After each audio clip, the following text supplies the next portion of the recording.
The floor shook under my boots the moment I stepped through the broken door, and I knew right away that something on this ship had already gone terribly wrong. Sparks fell from a torn wire above my head, the air smelled sharp and burnt, and a low groan rolled through the metal walls like the whole vessel was in pain. I had exactly 12 minutes before the rescue team reached this deck, and I was not going to spend them standing still. My name is Ethan Cole, and 3 hours ago, I was just a technician, assigned to a salvage crew near the edge of human space. Now I was walking through the wreck of an enemy palace ship, alone, with my heart pounding so hard I could hear it over the hiss of escaping air. The Vashik Dominion had been at war with Earth for 6 years. Their queen, the one every human soldier feared, had ordered an attack that wiped out an entire station full of my people. 11 million lives, gone in a single strike. I had lost friends that day. I had lost people I loved. So when my scanner picked up a massive life signature buried under fallen metal at the far end of this deck, my first instinct was to walk away and let her die. I did not walk away. I moved through the wreckage, climbing over broken support beams, until I reached the throne chamber. What I found there stopped me cold. The queen of the Vashik Dominion, the same creature responsible for so much loss, lay crushed beneath a massive support strut. Her shell, usually a deep shining blue, was cracked along one side. Threads of glowing gold light that once ran across her body were fading in and out like a dying signal. She was enormous, easily twice my height if she stood, but right now she looked small, pinned, and completely helpless. Her 4 eyes opened when she sensed me approaching. 2 of them focused on my face while the other 2 struggled to stay open. "You should not be here," she said, her voice broken and rough, translated by a small device clipped near her throat. "This deck is losing air. You will die if you stay." I knelt down beside her without answering right away. I studied the strut pinning her down. It looked heavy, heavier than anything one person should try to move alone, but I did not have time to search for tools. "Your own people did this to you," I said. "I saw it on the cameras before I lost the feed.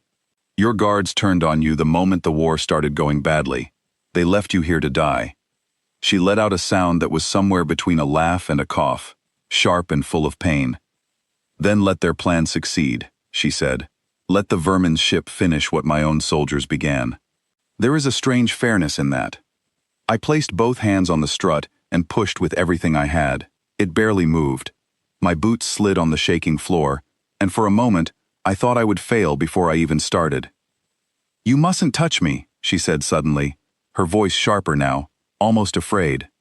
"Human hands on Vashik royalty is forbidden. It is written in the old laws of my people, punishable by the ending of an entire bloodline."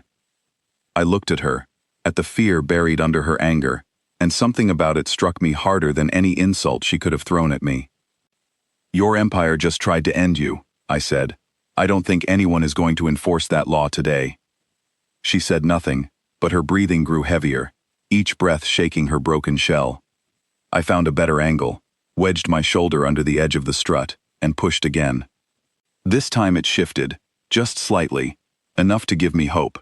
My muscles burned, and sweat ran into my eyes, but I kept pushing, inch by inch, until the metal groaned loudly, and finally rolled to the side. The queen let out a sharp cry of pain as the pressure released from her body. For a moment I worried I had made things worse, but then I saw her shift slightly, testing the space now open around her. "I ordered your station destroyed," she said quietly, almost to herself. 11 million of your people. I gave that order without hesitation." "I know," I said. "I lost someone that day. A friend who used to send me messages every morning before her shift started. She never got the chance to send one that day." "Then why help me?" the queen asked, her voice trembling. "Why show mercy to the one responsible for such loss?" "I am not the one who decides what happens to you," I said. "Your fate belongs to a court, to leaders far above my rank. They will judge you, and whatever they decide, I will accept it. But I refuse to let your own guards get the satisfaction of leaving you here to suffocate in the dark like nothing. That choice is mine to make, not theirs." The ship shuddered again, harder this time, and a warning light blinked red across the far wall. I checked my scanner. The air on this deck was thinning faster than expected, We had less time than I thought. "I need to move you now," I said. "This is going to hurt, but staying here will hurt more." She studied me with her working eyes, searching my face as if trying to understand something she had never encountered before. "You humans have a strange kind of cruelty," she finally said. "You will drag me before your people. You will let them judge me, perhaps even end my life through proper punishment. And yet you cannot leave a wounded creature to die alone, even one who caused you so much pain."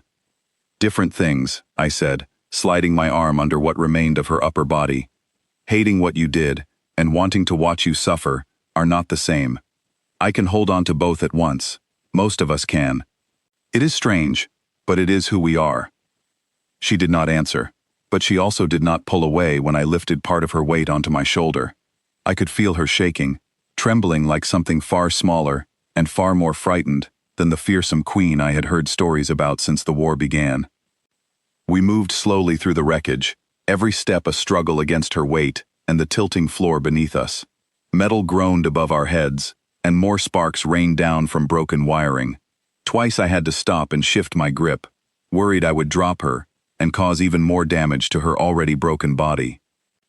"Why does your kindness frighten me more than my own guards ever did?" she whispered at one point, her voice barely audible over the noise of the dying ship.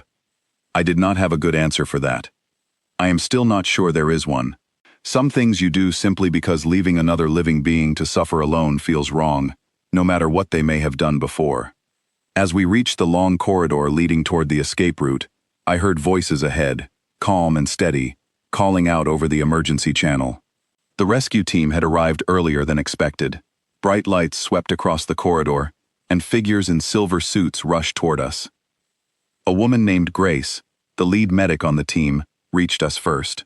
Her eyes went wide when she saw who I was carrying, but she did not hesitate. She immediately began checking the Queen's injuries, calling out instructions to the others behind her. "We need a stabilizer unit here now," Grace shouted. "Watch the cracked section along her side. Do not apply pressure there." I stepped back slightly, letting the medical team take over, but the Queen's eyes stayed locked on mine even as they worked around her. "Why?" she asked one final time, her voice weak but steady.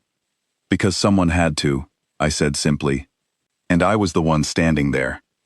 The medical team lifted her carefully onto a stretcher built for transporting something of her size. As they moved her away, she turned her head slightly, watching me until the corridor curved, and she disappeared from view. I stood there for a long moment, catching my breath, my hands still shaking from the effort. Around me, the rescue team worked quickly, sealing breaches and stabilizing the failing sections of the ship. The danger was not over yet, but for the first time since stepping onto this vessel, I felt like we might actually make it out alive. A young officer named Oliver approached me, his face full of questions he clearly wanted to ask, but was holding back out of respect for the moment. "You saved her," he finally said, "after everything her people did to us." "I did not save her because I forgave what happened," I said. "I saved her because letting her die alone in the dark would not have brought back a single person we lost. It would have only added more darkness to a place that already had too much of it." Oliver nodded slowly, though I could tell the idea would take him time to fully understand. It had taken me time too, standing in that crushed throne room, deciding in a single heartbeat what kind of person I wanted to be, even in the presence of an enemy. As we made our way toward the exit, the ship groaned one final time before the emergency systems fully stabilized it. Lights flickered back on along the corridor, weak but steady, casting a pale glow across the twisted metal walls. I thought about the Queen, now in the hands of doctors who would fight to save her life, so that others could later decide her fate through proper judgment. I thought about my friend who never got to send her morning message. I thought about the strange weight of carrying both grief and mercy in the same set of hands. Whatever happened next, whatever the court decided about the Queen's future, I knew one thing for certain. In that dying ship, surrounded by wreckage and fear, I had made a choice that reflected something true about who I was, not who my enemy had been. And as the rescue shuttle doors finally opened ahead of us, letting in clean air and the distant light of safety, I understood that some choices matter more than the reasons behind them. They simply matter because we make them.